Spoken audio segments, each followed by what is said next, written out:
and welcome to Lights Out, the Formula One podcast for fans, by fans. I'm Will, and as I look across the digital garage, as always, I'm joined by my co-driver, Sam. Hi, Sam. How are you doing? Hello, Will. Hello, listeners. I'm all right, thanks. It feels like a little while since we've had a podcast. As we recorded the last one about Drive to Survive a week and a half ago. So, yeah, it's nice to be back. I'm generally fine. The weekend was a bit stressful. My daughter was quite unwell. We had to take her to hospital, unfortunately. It was a bit rubbish, but she's seemingly much better now. But other than that, yeah, it's been a pretty good week, really. How about you? Yeah, not too bad. Well, hope your daughter makes a speedy recovery. Everyone here at the Lights Out is sending positive wishes. I'm good. I had an unsuccessful weekend trying to be Lando Norris. I played 36 holes of golf with my family and lost 18 balls, which is one every 2 holes. So, yeah, not the best of weekends. But no, Sam, I've got some exciting news for you. I was in the F1 arcade. So I don't know if you've seen this. The F1 arcade is sort of the sim racing venue that they've built in St. Paul's Cathedral, literally right opposite. Really nice venue in central London. And as I went there quite spontaneously with my brother and sister and my brother's partner. And as I was looking around, I saw Lights Out, the name, in big bold lights. And so they're unofficially sponsoring us, which is very cool. No word yet on when that official time's coming, but who knows? But it was nice to get that little bit promo from the F1 arcade. And I think we should go because I think, it was great fun. We went with a range of people with a range of different abilities, and it was catered for everyone. And also they do watch parties, so I feel like we should definitely go and check that out to sort of watch a race amongst some other F1 fans. Hopefully there's a good mix. It's not just Red Bull fanboys. But yeah, I thought you'd be excited by that fun news. Yeah, that sounds really good. And thanks F1 Arcade for the unofficial sponsorship. What's the nature of the sim cars and stuff? Because I think I've seen a video, but what's how realistic is it? Do you think, based on what you saw? So when we did it, there were lots I think there's 5 different settings you could race on, so beginner to no assist at all. And as you were sort of racing each other, the car the rig that you're on properly moves, and you're all in a line up against each other as well. And there was only 4 of us, so we were sort of racing each other.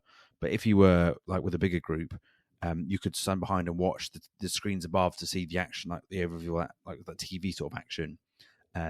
So I think there was a range of different modes that we could do. I think we were just racing each other, and there were many. I think we did 4 races, and there were collisions in every single one.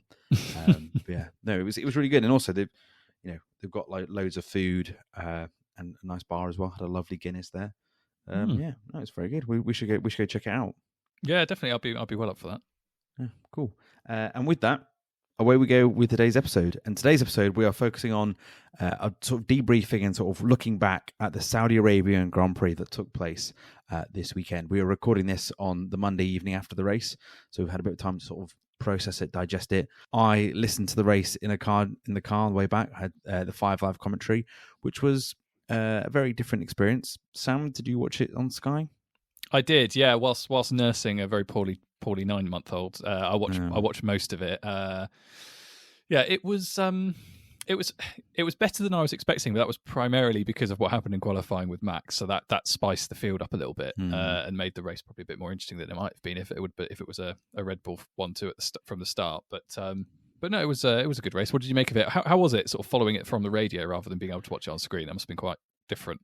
Yeah, it was. So I was saying to my brother as we drove back that the thing with being able to watch it on TV, you can just glance to sort of get an update on who you're interested in looking at. Whereas I was very much being led by their updates. So for a while, I didn't really know what was going on with Lewis, and sometimes it was a bit hard to sort of get to grips with what was really going on.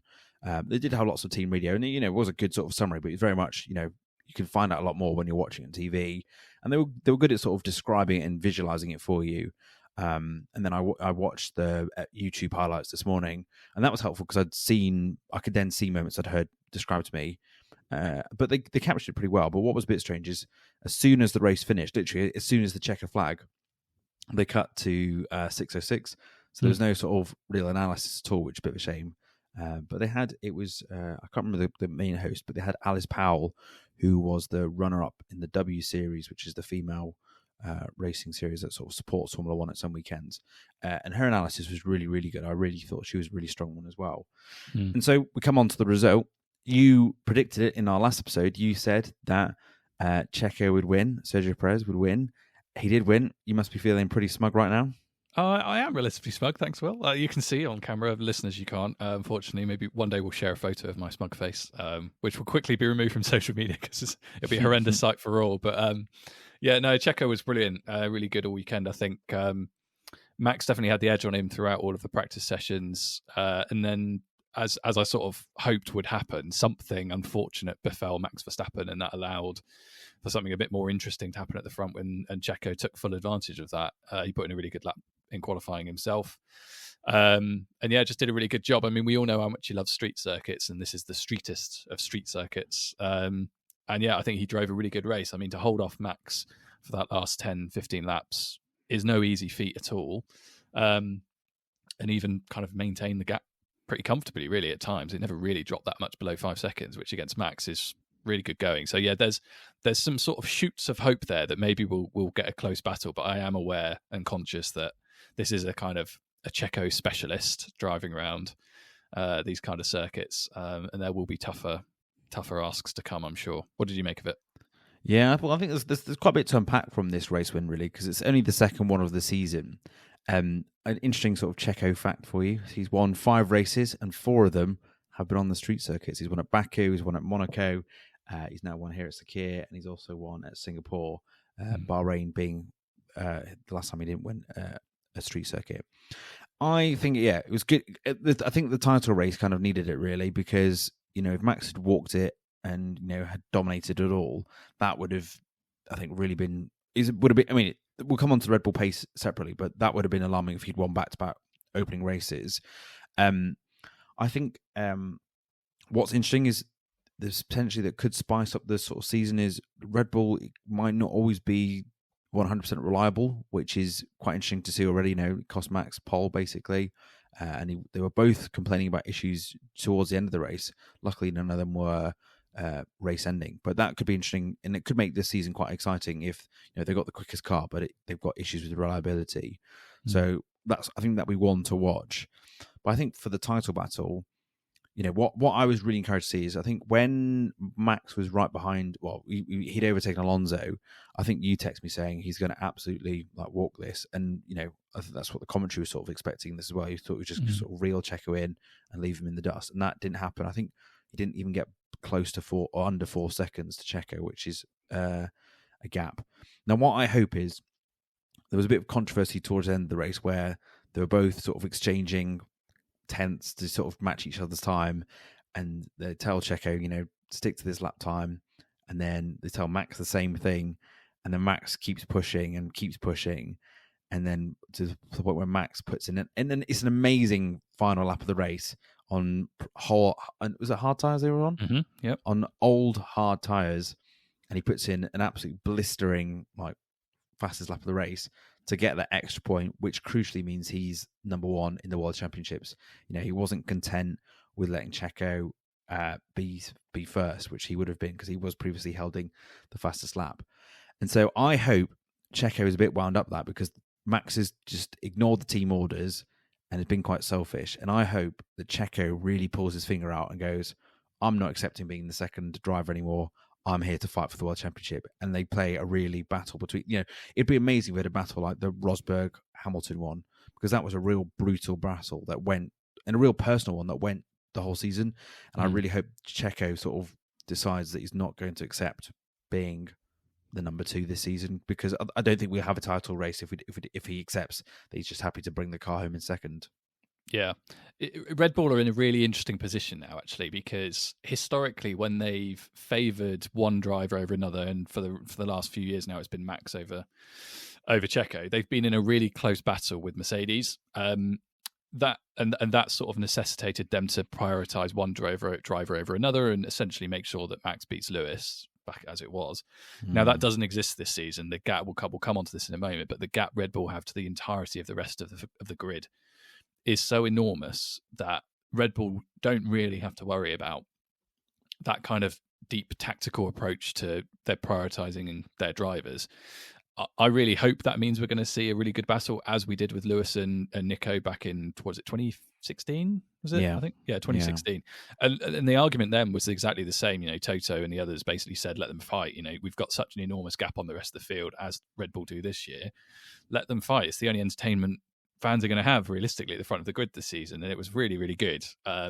So I'm hoping that's what we get. Part of me doesn't think that's likely with Red Bull. I still think Max will probably be favoured. And to be fair, over the course of this weekend, without the qualifying problem, Max probably would have won the Grand Prix pretty comfortably. But never mind all of that. Checo won fair and square, and he held him off and drove a great race on a really tricky, difficult circuit.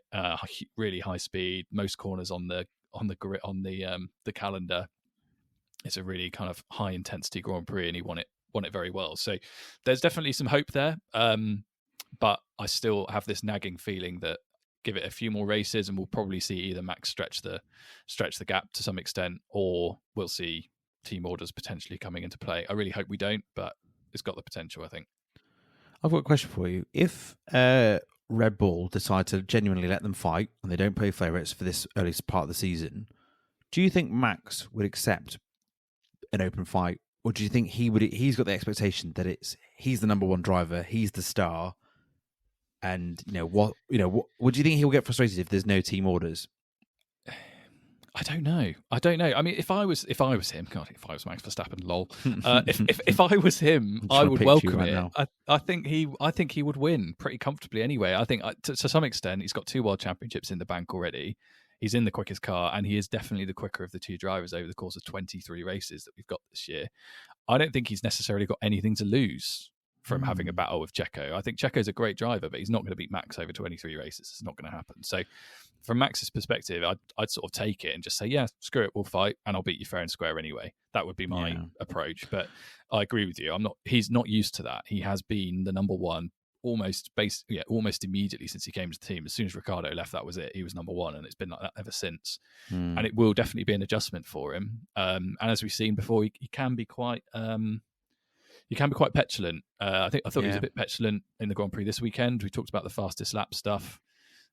Sort of his reaction after the Grand Prix as well. He didn't really want to congratulate Checo. He sort of wandered off and didn't look particularly happy. And I broadly accept that if you're a born winner and someone else beats you to the win, fair enough. But he started 15th, he drove all the way back to second. You can probably be happy for your teammate in that situation, particularly with only 2 races gone and a supreme confidence in the fact he's probably going to win the championship.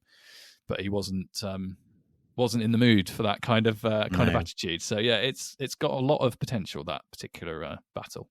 And I think that stemmed from his dad as well. There's Jos Verstappen was sort of going viral for his sort of muted response. Checo is celebrating with the team, and Jos Verstappen just looks like he's watching some ducks in a pond. Really looks really bored, isn't willing to sort of get involved or congratulate Checo. Whereas I think a lot of people can remember Sergio Perez's very enthusiastic father, very happy to sort of congratulate Max when he won the World Championship, and also was winning races in Mexico as well. I think it'll be interesting to see. I think you're right. The petulant thing is the thing that makes me sort of wonder if it's not going his way and he's not being given the star treatment. I wonder if he will get petty, because he did get that with the end of the season in Brazil. To hold a grudge for that long. Mm-hmm. When it was all wrapped up, it meant nothing to him. He'd won the World Championship, I think, by that point, or was basically on a coronation to it at that point. I think it will be very, very interesting. I think we should come on to the Red Bull pace. I think going into the race, everyone thought Alonso was going to put up a real fight, and then it was amazing when he took Perez in the first corner and held it for a bit. But actually, Alonso was not in the conversation for the win at all, and it was. I think this was really interesting, and what we learned more from more about this weekend compared to Bahrain is everything in Bahrain. Everyone thought that Aston Martin is not that far behind, whereas, it could potentially win races. Whereas actually, the Red Bull is in a league of its own. And there was no 2 teams battling for the win. It was teammates battling for the win. Yeah, and one of those teammates started 15th. Exactly. the only 2 outcomes were cut through the field. Yeah, I don't know. I can't remember what lap it was, but it wasn't till lap 50 he got to second. He got lucky with the safety car, I admit, but he did cut through the field pretty easily. Yeah, and such was their dominance that even when things like a safety car hit and they lose that significant advantage built up at the front, it makes no difference at all. Even when Max got into second, the two of them drove off into the distance at about a second a lap from the next fastest car. Yeah. And yeah, I mean the speed of that car is unreal. I mean, we can only really commend Red Bull and AJ Newey on the job that they've done. They've built an incredible car, and it is going to dominate the season, I think. But yeah, I mean, it's the distance between not just them and the wider field, but them and the next fastest car is still significant. And even in the race, I think the Alfa Romeo did their kind of funky late minute swap for Bottas to put him on some soft tyres to snatch the fastest lap, so that one of the teams above them, were it to be one of their rivals potentially in the midfield, wouldn't get that point. And listeners, if you're interested, the sort of gap between soft tyres on that circuit and hard tyres at that circuit is really enormous. And yet, even in that situation, the Alfa Romeo, with a very fast driver at the wheel himself, in Bottas, on soft tyres was still 2 seconds a lap slower than Checo, who was on old hard tyres and managing his pace. And that tells you all you need to know. I mean, I don't know how big that gap could be if Red Bull's running at full speed from the rest of the field. I mean, I don't think it's out of the question that you would see both Red Bulls probably lap, if not the entire field, almost the entire field over the course of a normal race distance. Now, Red Bull are clearly, they've already noticed, obviously they're not crazy, they've noticed how fast their car is, and they're really desperately trying to manage the drivers in race. Like you hear if you listen to the team radio, it's quite funny. It's the only time really you'll ever hear someone on the team radio saying, "Will you please slow down, for goodness sake." In the fastest sport in the world, they're telling them to slow down. Yeah, and that's nothing to do with tyre management. That's all strategic and tactical. They don't want the rest of the field, and certainly not the FIA, noticing quite how fast that car is, because as we've seen previously in other seasons, when for the last sort of decade or so, it's primarily been Mercedes. When that car is so much faster than everybody else's, the FIA do tend to step in either during the season or at the end of the season and find ways to slow them down. And Red Bull would obviously be desperate for that not to happen. So that's why they're always on the radio telling the drivers to slow down, because they know if they don't, and they go and win the race by a minute or a minute and a half or something, the likelihood is that someone's going to notice, and they're going to start looking at ways to try and slow them down and bring the field closer together. But it's quite scary how fast that car was. I mean, Lewis's comments about it were quite telling, weren't they? Oh, well, I was just about to comment on that. So I watched the 5 Live commentary didn't do that moment justice. They kind of said, how Lewis would wish he was in a much quicker car to sort of have a proper battle here. But I watched the highlight of it on the YouTube earlier. And when Max, and David Crofty is very right, when Max overtakes Lewis, it looks like he's in a Formula 1 car and Lewis is in a Formula 2, Formula 3 car. He looks so much slower, and that's and as Crofty says, that's not a discredit to Mercedes, and we'll probably mention Mercedes in a bit and the issues they're having, but it's the speed at which that Red Bull just took off and just left him for dust. And that's what Lewis said. I think Lewis said that he's never seen a car so dominant and so quick in his Formula 1 history. And I think everyone agrees with him. I don't think anyone's disagreeing with him. And he's been someone that's had the most dominant car if through periods. But even he recognises this is in a league of its own. And I think it was the first sort of time where you got a real sort of sign of his pace. And didn't Ted Kravitz make some comments as well, following Lewis's comments about it being a league of its own? He did, yeah. So he agreed with Lewis. I love Ted Kravitz. I'll have a rant a bit later about 2 things actually: Sky and DRS zones. Both are factors in this particular discussion. But Ted Kravitz remains an absolute credit to Sky, and he was absolutely right. He was quite bullish about the fact that the Red Bull was about 20 miles an hour quicker down the straight with DRS than any other car on the grid. And in Formula 1 terms, that is mental. Like the speed difference there is huge. It wasn't really a race, was it? Really, to some extent, it was just.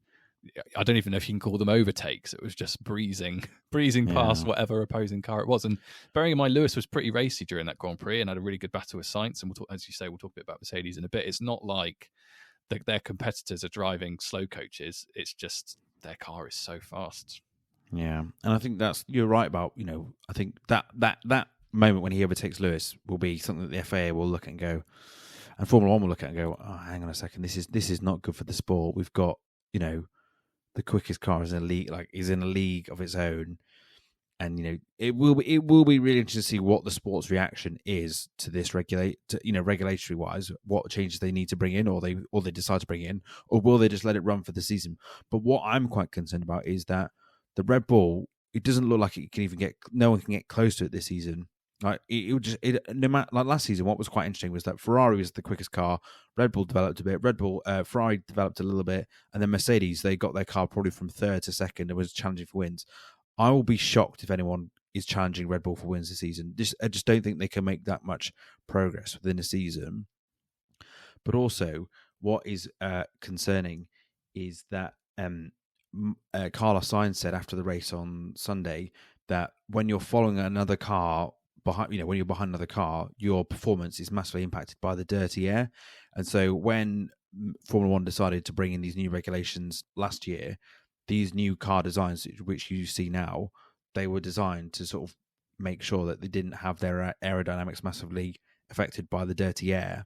Yeah. And I think, what's quite alarming is if that's failed and it's not working correctly in car performance, that they've got to go and quickly look at some regulations and for the sport, because we're going to go through another period of dominance, which is not what ultimately it's not what Formula One wanted. Hence why they brought these cars, and they made these cars so they could overtake each other, follow each other closely. And with DRS as well, I think there's a real issue with DRS at the moment. There just seems to get so much either DRS trained, or if, as we saw with Max, if you have DRS, you're just unstoppable. If you're defending, you're basically letting the car through. To wrap up this section, I've got 3 good facts for you. In these first 2 races, we've had the least amount of overtakes in the first 2 races since 2010. So that's a bit alarming.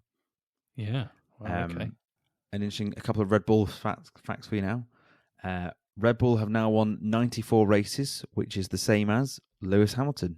That is. I think that is quite impressive when you put it in perspective. How successful he's been. That must be since a certain date, though, right? Because Lewis has got 103, 104. Is it now total? Yeah, it must be. Yeah, it must be since 2013, maybe. Yeah, it must be. Yeah. And then also, I was quite shocked when I read this earlier. It was only the second consecutive 1-2 in Red Bull history. The last one came in 2009 when Mark Webber and Sebastian Vettel were on the top 2 steps in England and in Germany. So there we go. A question for you then. So what do you think this means potentially for regulations in general? Because I've been a fan for quite a long time now. We see periods where there are significant regulation changes. Now, I get why these changes were made for 2021 and the idea to get the cars racing close together. And thought that stat you've just reeled off about overtakes is a bit worrying, considering the whole point of this change was to try and initiate more overtaking and more closer wheel-to-wheel racing. But generally speaking, when you have regulations like this, there is always a team that usually gets it right at the beginning. That was the case with Mercedes previously. It was the case with sort of Red Bull after Brawn dropped out or Brawn became Mercedes in 2010, and then the same has sort of happened now. We've had a big regulation change, and one team in Red Bull has absolutely nailed it. Now, what you usually see is over a period of years, other teams start to close up the gap. Particularly, I'm thinking Mercedes and Ferrari. Hopefully, will find a way to close the gap, and then the regulations change again, and we get ourselves back. We find ourselves exactly in the same position as we are now, where someone else gets the regulations perfect or perfectly delivers an extremely good package according to those regulations and dominates for a period of years. What do you think that both the short term and long term, what this might mean from a regulation change perspective? So I think for this season, I don't know what the FIA and Formula One could bring in to sort of stop Red Bull running away from it, because in the past when they've brought in regulations, it's to stop like engine modes that Mercedes had that were massively advantageous. They've not really brought in aerodynamic changes apart from when it was sort of the porpoising issue for driver safety. So I think in the short term, I think we're pretty much locked in how it is, unless someone plays an absolute blinder, unless that Aston Martin, or as some people call it, the Green Bull, becomes even more and more like it, the Red Bull. That will be, that could be interesting. They close the gap, or I think one of the big things a lot of people are looking to for this season is what the Mercedes upgrade is, because they're sort of talking that they're going to get rid of the no side pods or do something fundamentally different. And there's rumours that they found a lot of pace already in their simulations. I mean, we've heard that before, but I think we're hoping for a miracle for someone to sort of close the gap. Long term, I really don't think Formula One will want they won't want it being an absolute. They'll be quite gutted. They'll be quite gutted if Red Bull walk it this season, because that's not selling the product well, and they could risk losing the new fans they've sort of, or people could switch off because they're a bit like, well, I don't need to watch it this weekend because Max is going to win. And that's what happened towards the last season. There was a run of nearly every race where Max was winning races, and it wasn't like, well, I don't really need to pay much attention to F1, which kind of goes against everything that Liberty Media, who own Formula One, have been trying to do with the sport. So yeah, I don't know.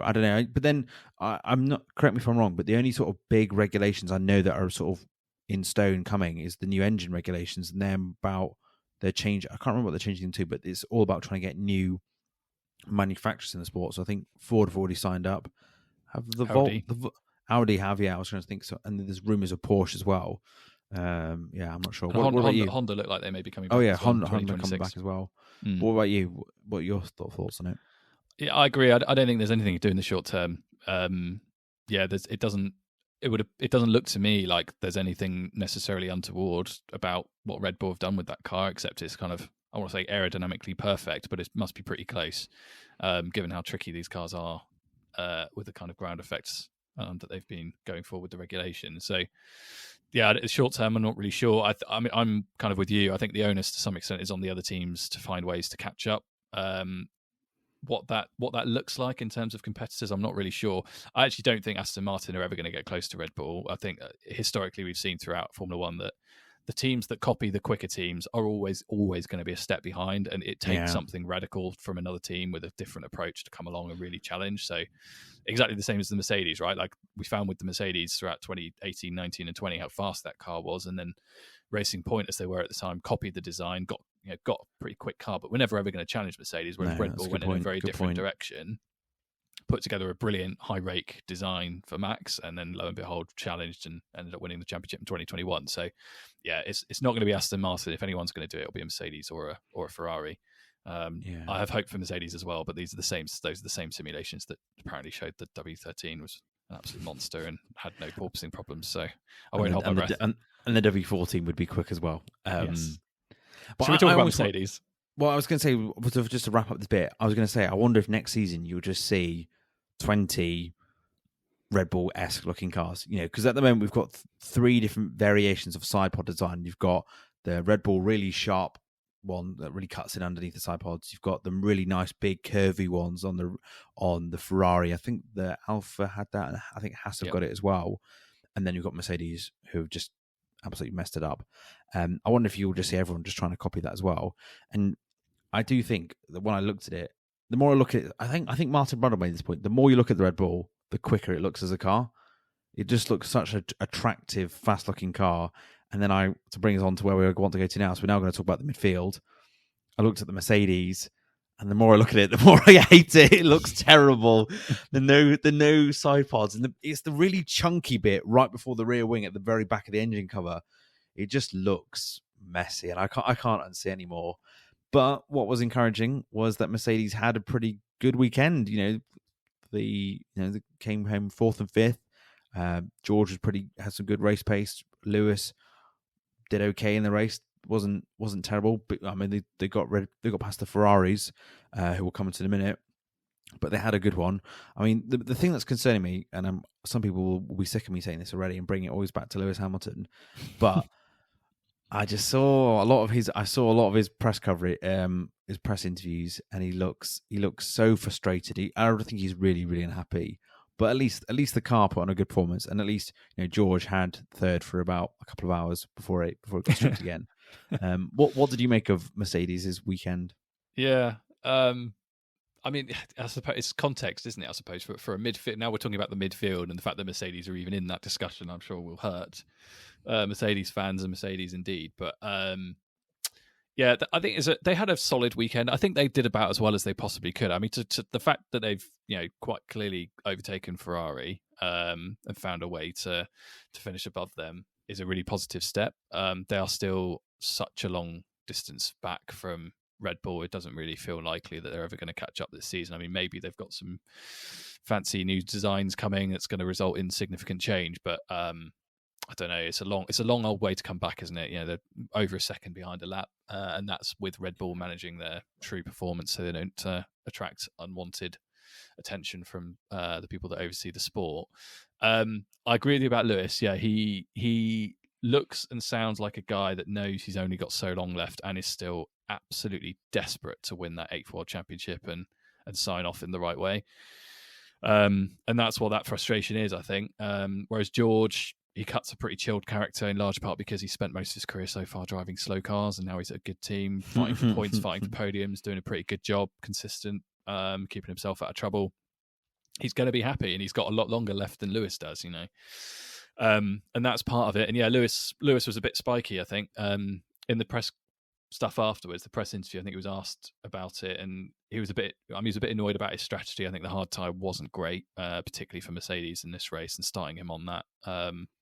Although it got it out of the way and sort of played into his hands a little bit later, he got onto the medium tyre. That first stint really killed him. Like, he was overtaken a lot, and I think as well he was a bit annoyed about the setup. He went in a slightly different direction to George, and I think he feels that if he'd gone with the setup George had, he'd be up there instead of him.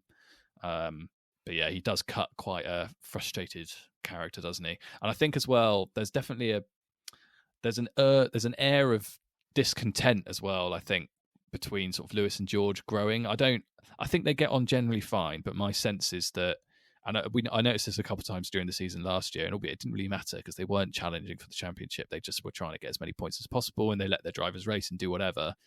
There have been occasions where George has sort of taken things into his own hands a bit and gone against the wishes of the team, and to the detriment of Lewis. And the same sort of happened over the weekend. He was asked to swap places with Lewis when Lewis got within 0.3 of him on a quicker tyre and clearly on a different strategy. George refused and then hit the gas pedal basically and disappeared off down the road. And that's fair enough. You can't argue with that. He showed some really good pace to get away from Lewis, albeit Lewis was on some tyres that he probably burned up a bit trying to get close to his teammate to overtake.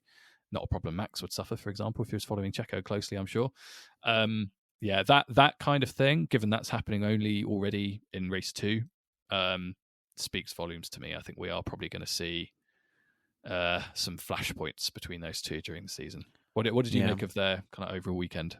Yeah, I thought the same as well. I think also what will be really winding Lewis up is that George seems a bit more comfortable and can get something out of the car.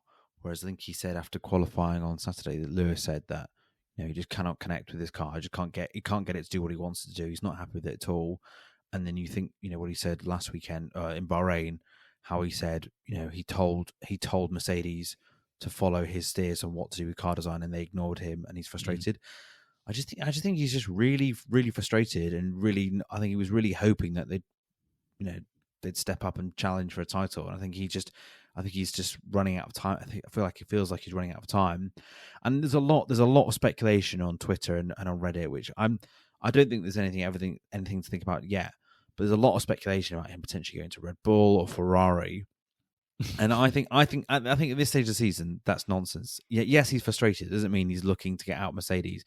He has a lot tied into Mercedes and a lot of faith, and a lot in his relationship with Toto. And I think if he was just suddenly quit and announce he was going to go to Red Bull or Ferrari, I think that relationship would end so negatively.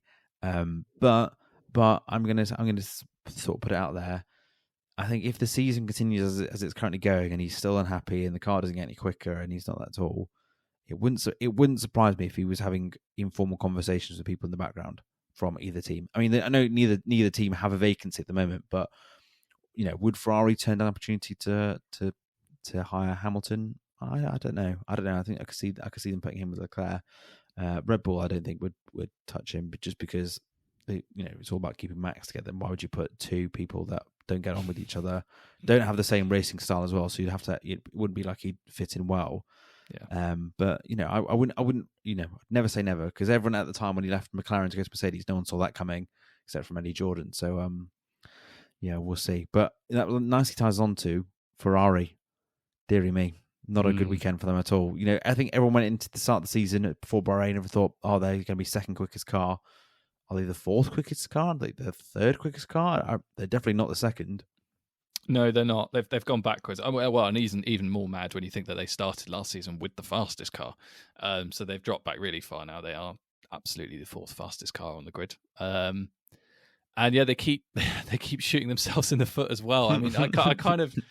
It's quite entertaining, isn't it? They seem to have a new way of doing it every weekend. Yeah, they just seem to find ways to annoy Charles Leclerc every weekend, and that's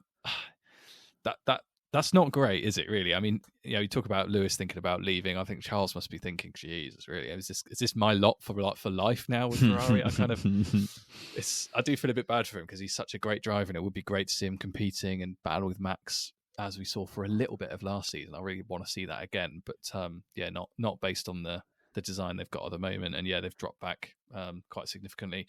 The problems they've got are so significant. It's really difficult to see them pulling it together this year. I think, as we've alluded to in previous podcasts, I think we've seen some teams, thinking particularly Mercedes, have found ways to innovate quickly in a season and found ways to catch up. Ferrari have never done that. They have never done that for a very long time now. They've either been at the front or they've been nowhere near the front, and there's no gain to be made through, or there's never really been significant gains throughout a season. So, and their design it looks flawed to me, like the way that Ferrari choose its tyres, particularly in the kind of modern Formula One where tyre wear and degradation is a real problem, and basically the teams that manage it the best generally perform the best. It looks a really tricky car to handle as well. They seem to have sorted out their sort of straight line speed, but even doing all of that, they are still significantly slower than the Red Bull on the straight. And I sort of enjoyed some of the battles and stuff yesterday. I thought the battle between Sainz and Hamilton was really good. Like Sainz, unfortunately, Sainz got absolutely Hamilton there. Like that is a trademark overtake right there. I think he could trademark that. Send it down the outside, hit the brakes early, cut back, and then get a better drive off the exit and fly past. Worth a look. A classic Hamilton maneuver, but. Yeah, apart from that, Ferrari weren't really in the fight. And yeah, it's hard to know where they go from here. And yeah, as I say, the kind of mistakes. Do you want to talk about Charles's engineer, or do that now? It is something out of like You've Been Framed. It's pure, like it's amateur. I think it is. So for those that didn't catch this bit, they're under safety car conditions. Leclerc is sort of driving along, and Leclerc, I think he's driving down the main straight. And as he gets to the end of the main straight, his engineer radios to him saying, push now, because Hamilton's coming out the pits, and so you want to get close to him. But he was meant to say that to him as Leclerc was starting the straight, not ending the straight. And by that point, Leclerc has seen Hamilton dart ahead of him where he was sort of coasting, and he could have, because he had spare time in his delta time that they got to hit in their or be under in their well, they've got to meet the delta time, and he had space to speed up, and he basically lost fifth position, which then Lewis holds on to claim to the end of the race. And you hear a very, very frustrated Charles Leclerc sort of shouting at the radio, like, "Why didn't you tell me sooner? Like, come on!" Like, and I think the poor engineer just goes, "Copy," and then that's it. You don't hear from him again. But how does that happen? Because it's not like he's watching it on TV and anything like that.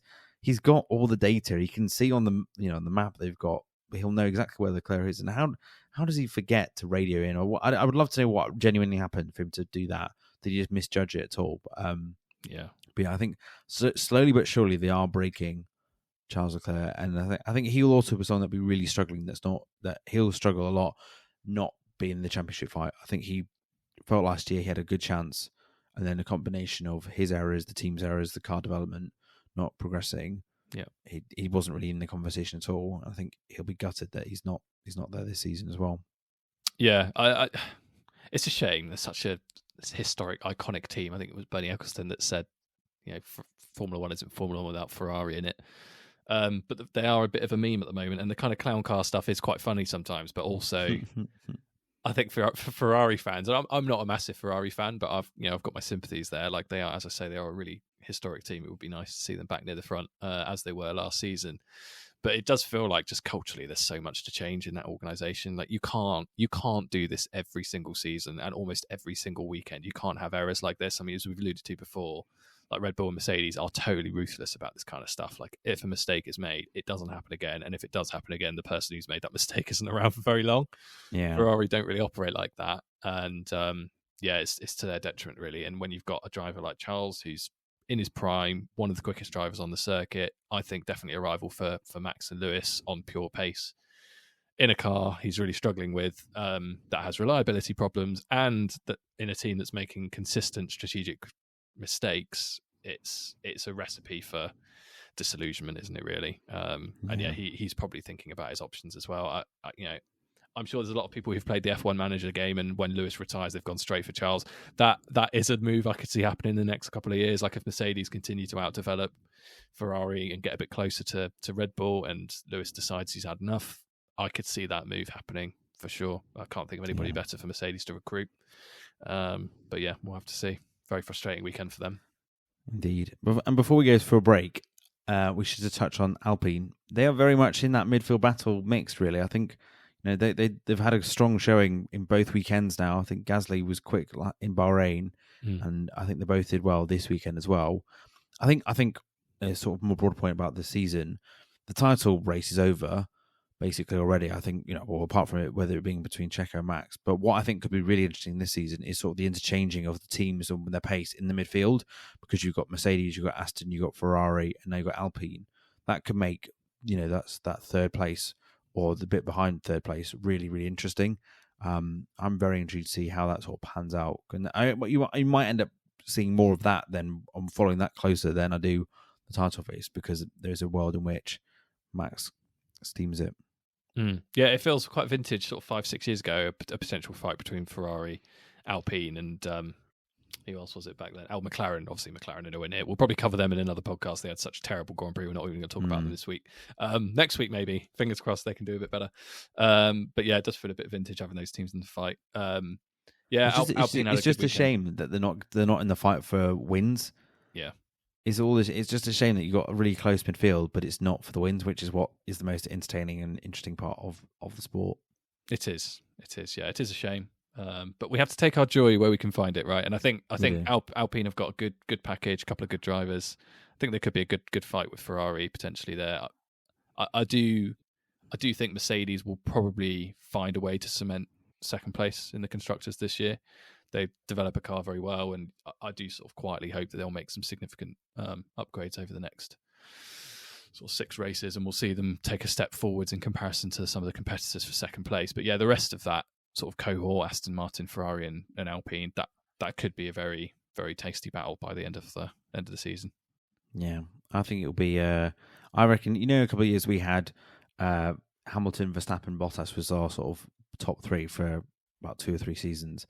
I wonder if it will be a variation of Perez and Verstappen, probably Verstappen first, and then Alonso, and then it's just a mash up between that.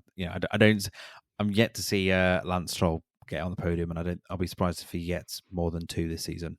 Yeah, I agree. And don't worry, listeners. I know we haven't talked about Fernando Alonso yet, but we will in the context of another broader discussion. He had an excellent weekend as well, and we'll come to him shortly. Well, and with that, we'll take a break.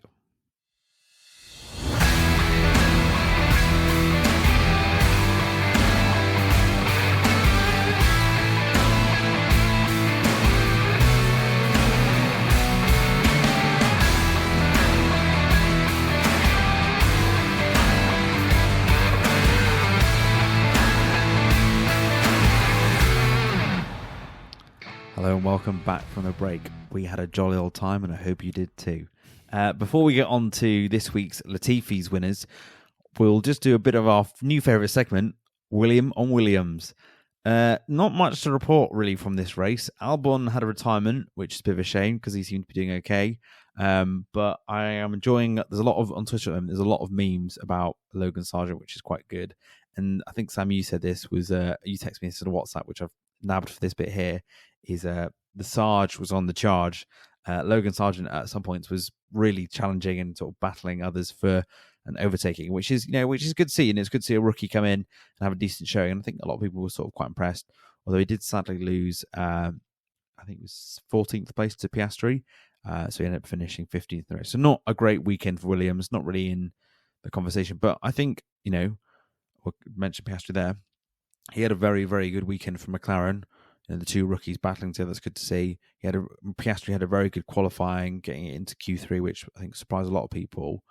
But what's good for Williams is I don't think they're the worst car on the grid. I think that McLaren is the worst car on the grid, which must be a nice relief for Williams to no longer be dead last, having been there for so long. Sam, any thoughts on Williams this weekend? Yeah, I thought they had an okay weekend. It was a bit of a shame what happened to Albon, as you say. Logan Sargent had a very good Grand Prix. Unfortunately for him, he was stuck following Magnussen. Was it Magnussen or Hulkenberg? It was one of the Hasses, anyway. Who was it? I should remember, really. One of the Hasses. I feel like they're a bit interchangeable as well. They're both such evenly matched drivers. But he was got blonde hair. Yeah, exactly. Yeah, North European Haas drivers. He was desperate to try and get past, and got in the DRS zone for ages, and I think just basically messed up his tyres quite significantly. They degraded really badly, and then he found himself at the mercy of cars behind him who hadn't had that problem. So, I think without that, and if he'd managed to get by, maybe we'd have seen him go and challenge Yuki and try and get into the points, but wasn't to be, unfortunately, on this occasion. But he drove really well. I don't really have any concerns about Williams finishing last regularly at the moment. My only concern is that while they have the pace advantage to some of their competitors, reliability is key, and getting into the points while they can is really important if possible. And obviously losing a car, particularly a kind of better driver in Albon, was really painful in that respect. But it's definitely hope for the rest of the season there. Indeed. And the good thing for Logan Sargent is he's not driving like Nicholas Latifi, so he's doing himself a world of good. Which brings us on to our absolute favourite feature, which a lot of people have got in touch to say they're really enjoying as well, is the Latifis. So if you missed our Bahrain episode, you should go back and check it out, because we had a good fun episode after that, after our first post-race discussion. But one thing we'll do after every race weekend is we'll both award a Latifi, similar to like an Oscar, but not for prestige filmmaking. It's for the most sort of funny, meme-worthy, entertaining action from the weekend, and we both get to award one. Sam, I'll come to you first to give out your second ever Latifi. Who are you giving it to this weekend, and why? Thanks, Will. So I'm going to do another honourable mention. I won't do this every week. Oh, you like an honourable mention? I do. Well, the thing is, this is it. A lot of things about Formula One annoy me, as you'll come to learn, listener. Sorry about that. My honourable mention is for whoever decided on the DRS zones for this particular circuit. How many were there? Were there 2 or 3? 3, but you've obviously got the 2 back to back, and then the main one down the front, the main pit straight. And the main one down the pit straight was so long and so powerful, as I've alluded to, particularly with reference to Red Bull. It basically made defending impossible. So there was no wheel-to-wheel racing really, apart from the move Hamilton put on Sainz, and that's why everyone's cooing about it, because it was basically the only interesting overtake that happened in the whole race. Those DRS zones were not conducive really to wheel racing. I don't particularly like DRS as a concept anyway. I know that may well make me an outlier. I know a lot of people do like it and think it adds to the sport. I would do something slightly different probably if it was me. We'll cover that in another pod, I'm sure. But the zones in particular this race were just a bit stupid, I think. Like, it was too many. You don't need that many zones anyway. And like in one place where you had it, it wasn't even a place you could overtake, so it was pretty pointless having it.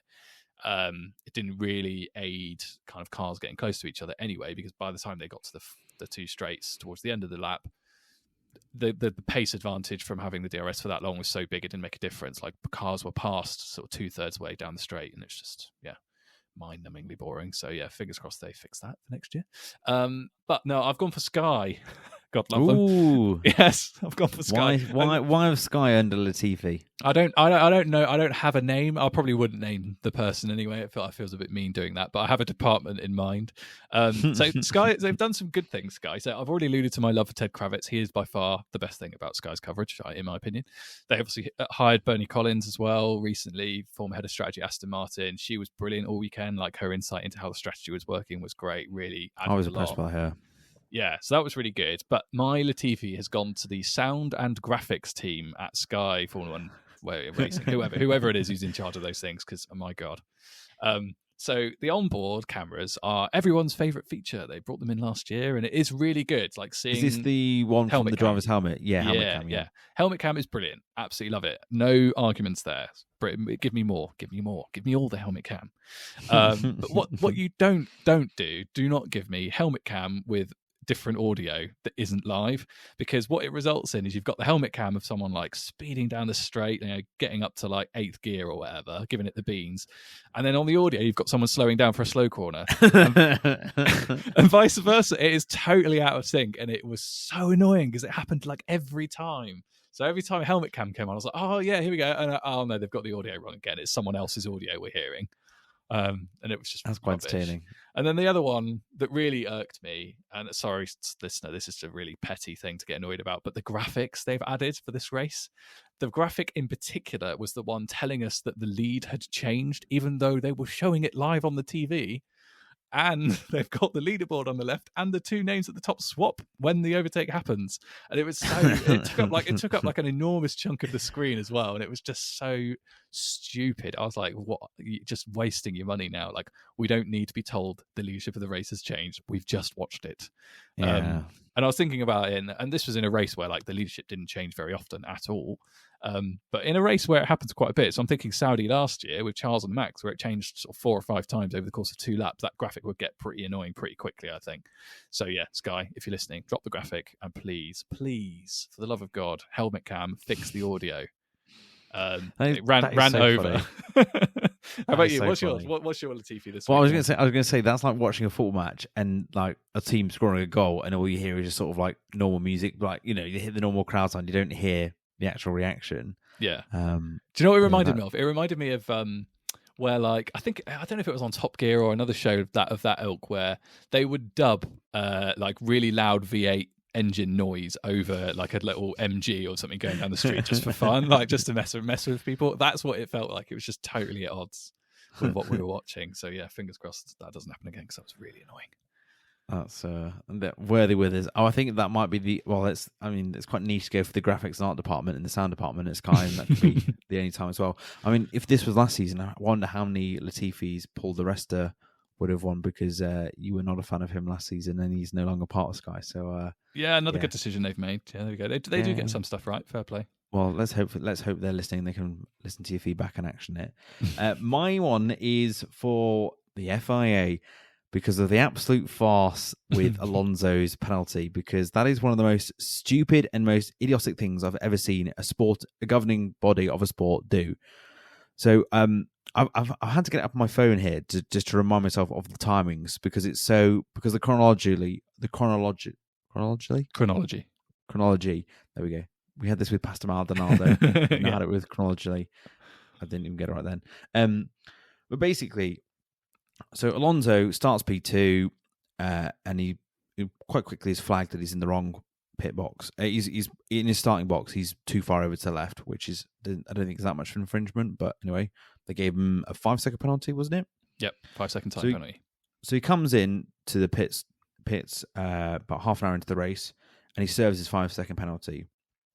And then during the final lap of the race, the stewards receive a report saying that the penalty was not properly served, and they think that it's because someone was putting a jack into the back of the car, sort of lifting up before, when they're not, in theory, they're not allowed to touch the car at all. And then at 6:25, so 3 minutes, later, Alonso crosses the line in third. At 6:38, he then receives the trophy on the podium, even though they've been made aware that, he's essentially not served the penalty properly. Then a nice 6 minutes later, the FI then confirm that he's got a 10-second penalty. So then Alonso moves from third to fourth. So then you then see lots of photos of George Russell given the trophy. Russell even takes part in the top 3 press conference at 7:25. And then at 9:28, almost 2 hours later, Alonso posts a tweet indicating he's been reinstated to third. That's not come from the FIA, that's come from Alonso. Then at 9:37, the FIA publishes reasons for the 10-second penalty. And then at 9:51, they confirm that Aston Martin have appealed this. And then a nice 10 minutes later, the FIA confirms that the penalty has been overturned, because Aston Martin were able to prove, I think, 7 instances in the past where no one has been penalised for putting the jack in the back of the car when they're serving a time penalty. So, what they should have done is, I don't know why the they firstly waited to award it or didn't spot this earlier and investigate this during the race. That's mistake number one. Mistake number two is letting it run on for such a long period of time. And I actually think a lot of the post-race discussion was kind of just that took out so much of the press post-race discussion because everyone's sort of going, what's going on? You watch all the video clips, they're now all out of date because George is saying, oh, well, it's a bit random to be getting a third place. Alonso deserved it. He was actually fourth, so that's a lost opportunity as well. You've then got all these weird photos of George Russell stood there awkwardly looking quite happy with the trophy. Although I did see the Mercedes Instagram had basically put the text over the trophy saying fourth place, and they're like, the photos still can be used, which I thought was quite good as well. But it's just not a good look for Formula One to take that much. That's basically taken 5 hours, and it's taken good 3 or 4 hours after the race to get to the bottom of it. And I just don't think that's a very good look at all. FIA aren't a very popular organisation to a lot of fans because of what they've done over the last couple of years and their interpretation of the rules. But yeah, they are without a shadow of a doubt my winner of Latifi, and we'll keep a tally of this. But interesting to see if they end up getting any more Latifi's. Just thinking back to last season, they could have easily had many. What did you make of their blunder this weekend? Yeah, I think they're in for a few Latifis this year in FIA, unfortunately.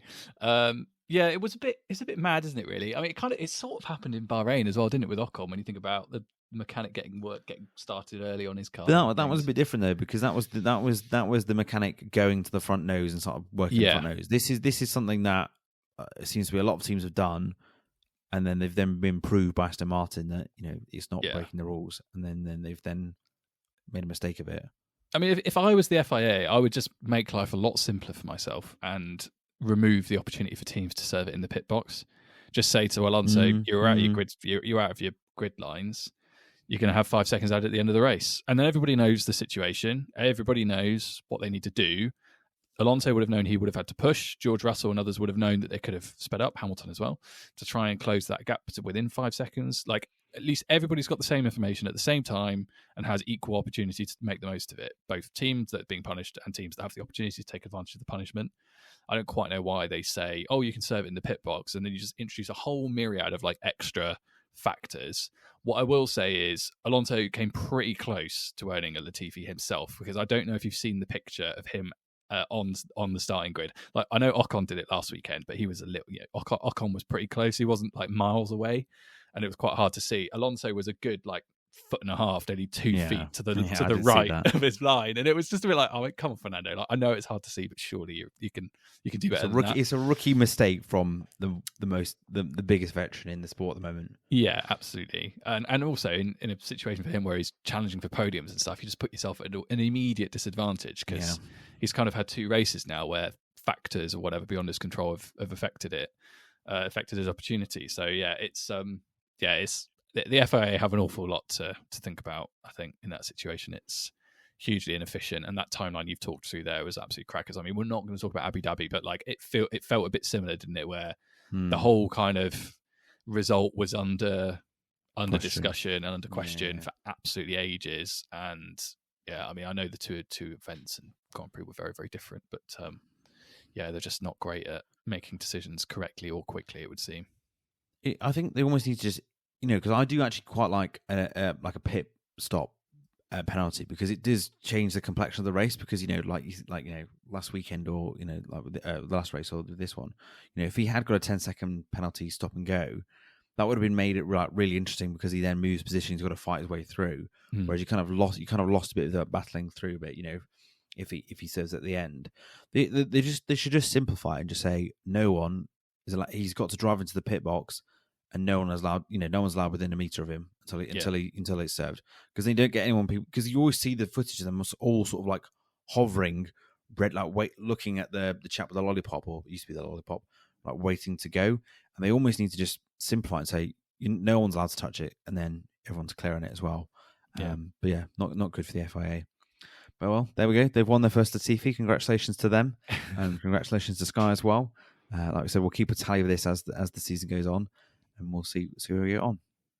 Good stuff. Well, on that note, I will say thank you very much for joining us. Remember to subscribe and leave a review on your favourite podcast platform of choice. If you did enjoy, why don't you share the podcast with a friend? We bet they'll be happier than Charles Leclerc was with his engineer at the end of the race yesterday. Very good. If you want to give us a follow on Twitter, we're at Lights Out Lads, and on Instagram, we're at Lights Out Pod. Will, what have we got in store for next week? Well, so we don't have a race this week, so there's no. I think the Australian Grand Prix is the weekend after. So a bit of a break. On next week's episode, we'll be starting a new feature for some weeks when we don't have a race to discuss. Lights out, light on. Mm-hmm. We'll look at a driver in detail. They can be past or present. And what we'll do is we'll explore why they are great, some of the controversy around them, if there is any. And it's an opportunity to sort of focus on the key individuals of the sport.